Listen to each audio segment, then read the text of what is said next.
एक ब्राह्मण और यमदूत की कहानी। दोस्तों, किसी गांव में एक बुद्धिमान ब्राह्मण रहता था। उसका एक दोस्त था जो एक पैर से लंगड़ा तथा बहरा था। वह दूसरे गांव में रहता था। एक दिन वह ज्ञानी ब्राह्मण अपने बचपन के दोस्त से मिलने के लिए घर से निकला। उसके दोस्त का घर काफी दूर था। वह ब्राह्मण रास्ते में जा ही रहा था कि अचानक उसे एक हष्ट पुष्ट आदमी दिखाई दिया। वह भी उस ब्राह्मण के साथ चलने लगा तो वह ब्राह्मण उस मनुष्य का नाम पूछता है तो वह अपना नाम महाकाल बताता है। वह ब्राह्मण भी सोचने लगा कि मुझे भी काफी लंबा जाना है, चलो एक साथ मिल गया जिससे रास्ता आसानी से कट जाएगा। अब ब्राह्मण और महाकाल दोनों साथ साथ चल रहे थे कि अचानक एक गांव आ गया।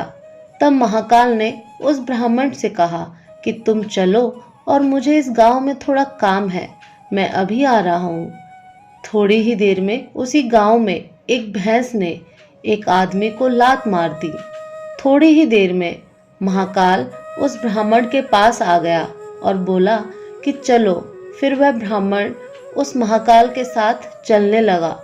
थोड़ी दूर जाने पर फिर एक गांव आया तो महाकाल उस ब्राह्मण से बोला कि मुझे इस गांव में थोड़ा काम है, मैं अभी आ रहा हूँ। थोड़ी ही देर में उस गांव में आग लग गई। वह ब्राह्मण सोचने लगा कि यह आदमी जहां जहां जाता है तो वहां पर कोई ना कोई घटना जरूर घटती है। अतः वह ब्राह्मण महाकाल से पूछ लिया कि भाई तुम कौन हो। ब्राह्मण की बात सुनकर महाकाल बोला कि मैं यमदूत हूँ, मनुष्यों के प्राण हरण करना मेरा काम है।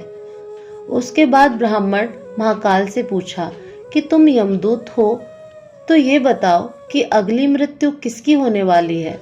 तब महाकाल ने कहा कि अगली मृत्यु तुम्हारे उसी मित्र की होने वाली है जिससे तुम मिलने के लिए जा रहे हो।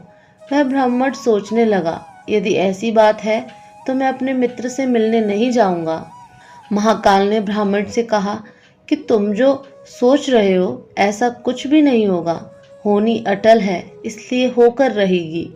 थोड़ी देर में उस ब्राह्मण ने देखा कि उसका मित्र उससे मिलने के लिए बड़ी तेजी से चला आ रहा है। जैसे ही उसका मित्र उस ब्राह्मण के पास पहुंचता है, हृदयघात होने के कारण उसकी मृत्यु हो जाती है। इससे उस ब्राह्मण को बड़ा पछतावा होता है। वह ब्राह्मण उस महाकाल से पूछता है, अच्छा ये बताओ कि मेरी मृत्यु कब और कैसे होगी। तब महाकाल ने कहा कि तुम्हारी मृत्यु ठीक 6 महीने के बाद दूसरे राज्य में फांसी लगाने से होगी।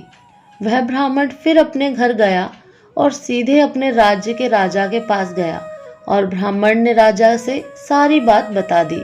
तब राजा ने राज्यसभा में यह प्रश्न सबके सामने रखा। तब उस राज्यसभा में यह फैसला लिया गया कि यदि ऐसी बात है तो वह ब्राह्मण इसी राजमहल में 6 महीने तक रहेगा। राजा ने ब्राह्मण के लिए राजमहल में ही व्यवस्था करा दी। धीरे धीरे समय व्यतीत हो रहा था। उस ब्राह्मण को नींद में चलने की बीमारी थी और यह बात उस ब्राह्मण को नहीं मालूम थी। जिस दिन उसकी मृत्यु होने वाली थी उसी रात्रि को ही वह ब्राह्मण राजमहल से निकलकर दूसरे राज्य के राजमहल में जाकर राजा के शयन कक्ष में राजा और रानी दोनों के बीच में जाकर सो गया। सुबह जब राजा उठा तो उस ब्राह्मण को अपने शयन कक्ष में देखकर बहुत क्रोधित हुआ और उस ब्राह्मण को फांसी की सजा सुना दी।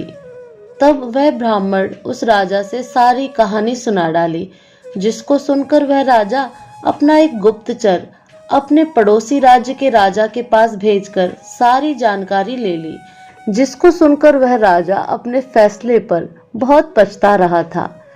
लेकिन उस राज्य का एक नियम था, एक बार राजा जो सजा सुना दे फिर चाहकर भी उसे नहीं बदल सकता।